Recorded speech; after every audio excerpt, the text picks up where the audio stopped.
මල්ලි දැන් මේ කකුල කොටයි නේද මේක? කුකුල් නැටේ නැති හන්ද ඒ කොටේ තියෙන්නේ. කුකුල් නැටේ නැතුව කොහොමද මේ කකුල මේ විදිහට තියාගෙන ඉන්නේ? හැමෙන් මේ එල්ලලා තියෙන්නේ. හැමෙන් ඉල්ලලා තියෙන්නේ. උකුල් නැටේ නැති නිසා මේ තාත්තගේ කකුල ඉවත් කරන්නටත් බැහැ. වසර 4කට උඩදී මේ දීමාල් පවුල පෙර කළ කරුමයකට දෝ අනතුරකට ලක් වුණා. ඔයාලගේ නිවසේ පෑන් එකක් කැඩිලා ඇති නම් දීමාල් මල්ලකට අරගෙන ඇවිල්ලා අඩු මුදලකට සකස් කරගෙන ඔයාලගේ කාර්යය කරගන්න. මොකද ඔයාලගේ ගමේ ඔයාලගේ ෆෑන් එකක් කැඩුණොත් ඕගොල්ලෝ යන්නට ඕනේ ටවුන් එකට ගිහිල්ලා කඩේකට දීලානේ කරගන්නේ. ඉතින් ඒක කරගත්තට මම එහෙම වරදක් කියන්නේ නැහැ. මෙහෙම දෙයක් තියෙනවා. අපි සාමාන්‍යයෙන් මං වශයෙන් ගත්තොත් මම කියන්නේ මට නම් ජීවත් වෙන්න පුළුවන් ශක්තිය තියෙනවා. මොකද මම කඩයක් කරනවා. ඉතින් මම කරන මේ ව්‍යාපාර තුලින් මට කාටවත් අතපාන්නේ නැතුව කාගෙන්වත් ඉල්ලන්නේ නැතුව මට දැනට ජීවත් වෙන්න පුළුවන් පරිසරය තියෙනවා. මට බල්බ් එකක් විකුණ ගන්න බැරුණාය කියලා මට පාඩුවක් වෙන්නේ නැහැ. වෙන දේවල් තියෙනවා අලුයි කරගන්නට.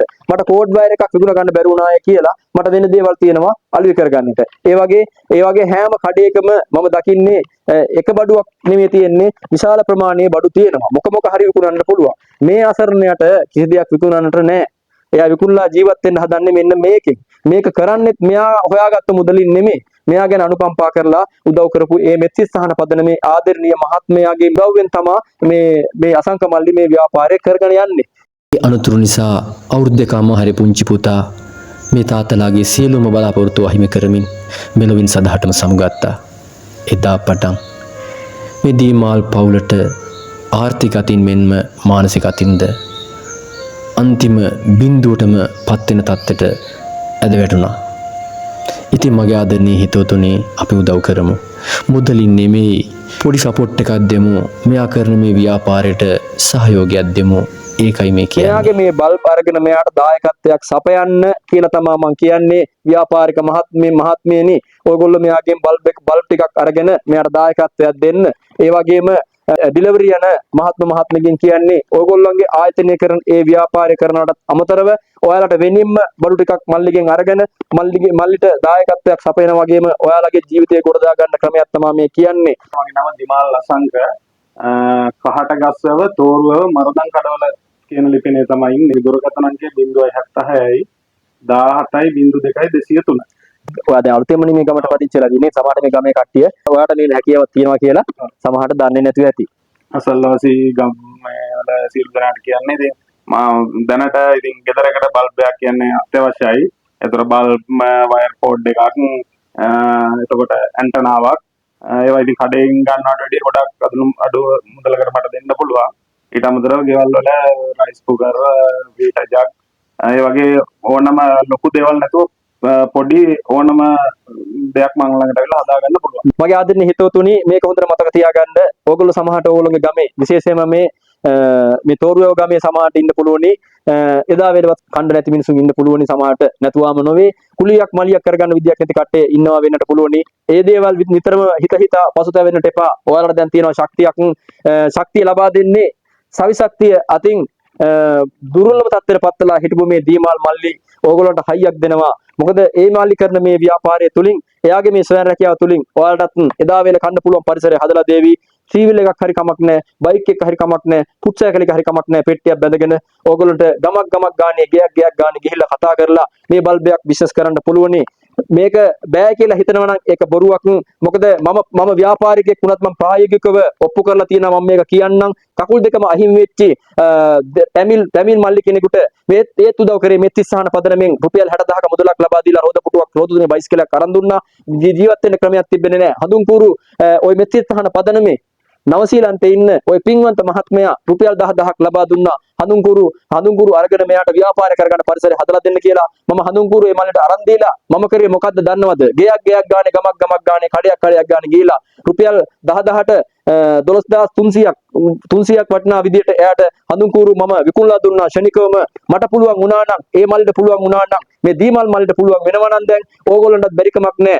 අද උදේට කණ්ඩ නැහැ, දවල්ට කණ්ඩ නැහැ, රැයට කණ්ඩ නැහැ කියලා දුක් වෙන්නට එපා. ඔයාලට සවි ශක්තියක් තියෙනවා. මේ දීමල් මල්ලිව හම්බ වෙලා ඔයාලගේ පුට්සයිකල් එක හෝ බයික් එක හෝ ඒවා සීවිල් එක හෝ ඇවිල්ලා ගමක් ගානේ ගිහිල්ලා ගයක් ගානේ ගිහිල්ලා මේ බල්බ් ටිකක් විකුණලා ඔයාලා ජීවත් වෙන්න මෙයාටත් සවි ශක්තියක් ලැබෙන විදියට මේ ශක්තිමත් වයර් කෝඩ් එක තමයි මෙන්න මේ ශක්තිමත් වයර් කෝඩ් එක තමයි අපි රයිස් කුකර් එකට පාවිච්චි කරන්නේ. ඉතින් ඒ වයර් කෝඩ් එකක් තමයි මෙයා මේ මල්ටි ප්ලග් එකට මෙයා සවි කරලා තියෙන්නේ. ඉතින් මේ දීමල් මල්ලි සවි කරලා තියෙන්නේ. මොකද මෙයා සාධාරණ මිලකට දෙන්නේ. ඒ සාධාරණ මිලට හරියන විදිහට තමා ඔයගොල්ලන්ටත් මේ මල්ටි ප්ලග් එක ලබා දෙන්නේ. ඉතින් ඒකට හේතුව තමා මෙතුමාට මේ මුදල් හම්බ වෙන්නේ පින්වන්ත දෙවිවරුන්ගේ. ඉතින් එතුමාලා ලබා දෙන්නා මුදලට මෙතුමා මේ අසංක මල්ලි සාධාරණයක් ඉෂ්ට කරන නිසා තමයි ඊ타මත්ම අඩු මුදලට උදාහරණයක් වශයෙන් ගත්තොත් තොග මිලට ලබා ගන්නට පුළුවන් ඔයගොල්ලන්ට මෙතුමාගේ නිවසට ඇවිල්ලා.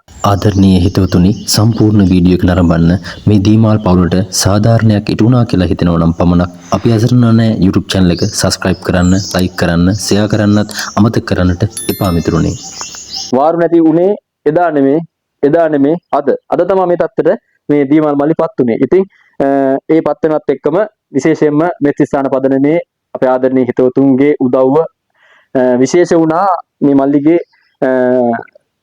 මේ අසරණයක් විදිහට කරගෙන ගියපු මේ රැකියාව තව තවත් වැඩි දියුණු කරගන්නට ශක්තියක් ධෛර්යයක් වුණා මෙත්තිස්ථාන පදනම ලබා දුන්නු ඒ දායකත්වය. ඉතින් ඒත් එක්කම අපි හැමදාටම මේ විදිහට දැන් මේ වගේ අසරණ තත්ත්වයටපත් වුණු කෙනෙක් මුණ ගැහෙද්දී මගේ ආදරණීය පාරිභෝගික ගැන මතක් කරන්න විශේෂයෙන්ම අපේ කඩේ දෙන මගේ ආදින්න පාරිභෝගිකයන් අපේ කැටයට සල්ලි දානවා. යමක් කියන්නට ඕනේ.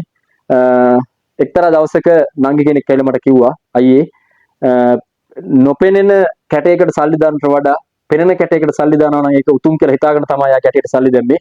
ඒකට කරන ඒ කිව් වචන වලට මේ කෘතගුණ දැක්වීමක් වශයෙන් තමයි මේ අසරණ තත්ත්වයටපත් වුණු කට්ටියගේ ඔයාලා අපේ කැටයට දාන ඒ සල්ලි වලින් තමයි මම මේ දීමල් මල්ට මේ බොට් එක අරගෙන ආවේ. ඉතින් මගේ ආදරණීය පාරිභෝගිකිනි ඕගොල්ලෝ සියලු දෙනාටම ගොඩාක් ස්තුතිවන්ත වෙනවා. ඒ වගේම අපි කරන මේ කුසල කර්මයන් වලට ඕගොල්ලෝ සහභාගී කරවා ගත්ත එක ගැන ඕගොල්ලෝ සතුටු වෙන්න.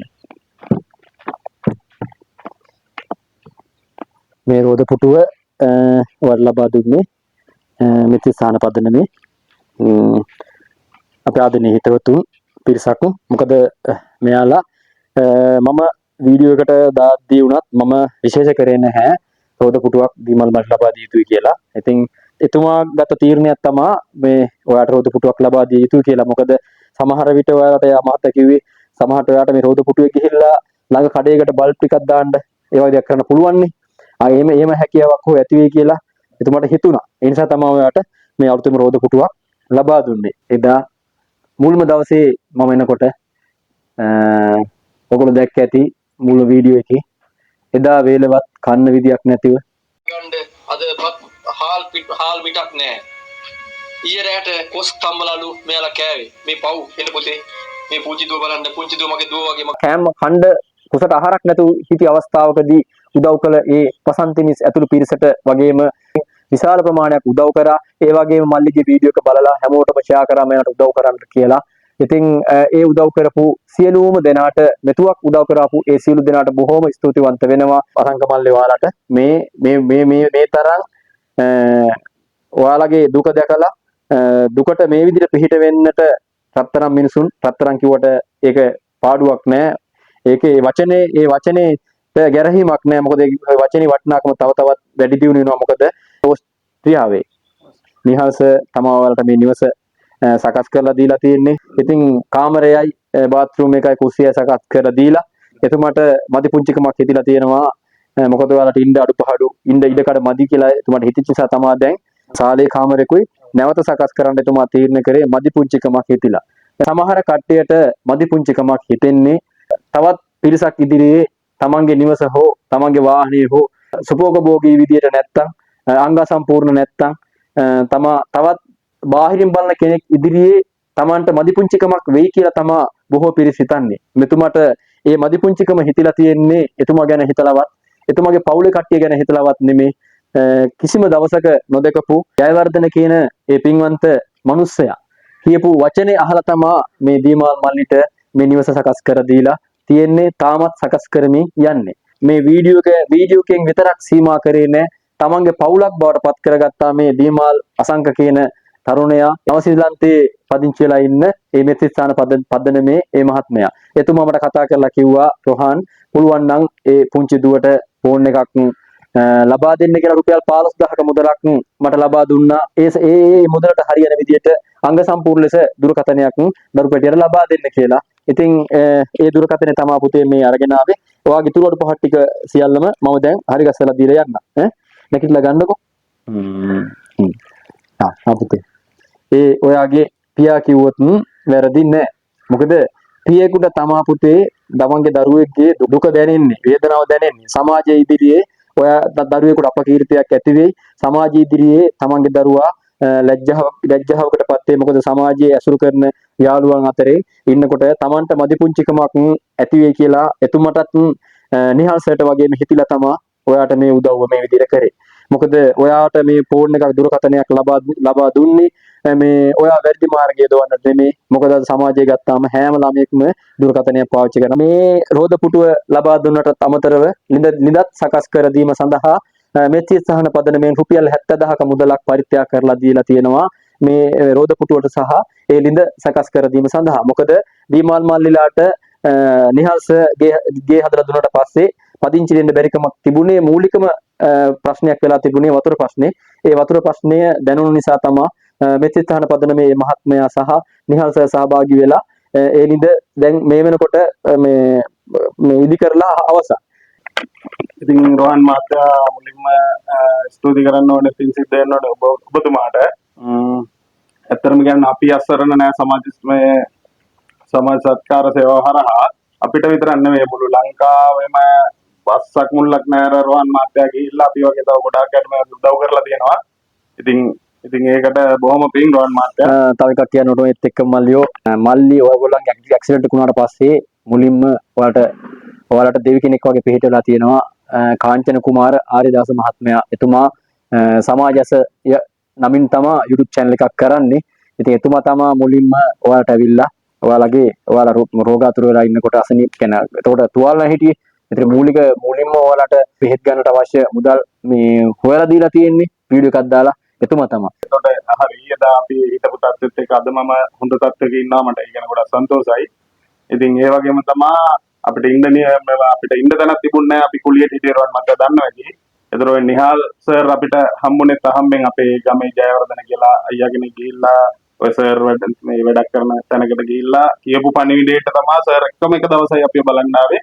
එදා සර් පොරොන්දු වෙලා ගියා. රෝහන් මහත්තයා කිව්ව අර වචනයක් අර වචනෙන් විතරක් නෙවෙයි ඒක කරලා පෙන්නනවා කියන දේ රෝහන් මහත්තයා කිව්වා. ඉතින් නිහාල් සයිදා කියලා ගියා මම ඉන්න තැනක් හදලා දෙනවා සංග කියලා. ඒ වගේම තමයි ඊට පොඩි කාලයකට පස්සේ නිහාල් සර් පටන් ගත්ත වැඩේ. එහෙනම් අපිට අංග සම්පූර්ණව කුස්සියයි කාමරේ බාත්රූම් එකයි අංග සම්පූර්ණව හදලා දුන්නා. ඊට අමතරව විදුලියත් අරගෙන දුන්නා. නමුත් අපිට වතුර ප්‍රශ්නේ හන්ද අපිට ඉන්න බැරි වුණා කාලයක්. ඒකට දායක වුණා මෙත්සිත් පදනමේ නවසීලන්තේ පදිංචි මහත්මයා මෙදිහත් වෙලා අපිට ලිදේ වැඩේ සම්පූර්ණම කරලා දුන්නා. ගෙනියල් මේ සර් ඒකට ඇතුළත් වෙලා ඒ සර්ලා දෙන්න අපිට ඒක කරලා දුන්නා.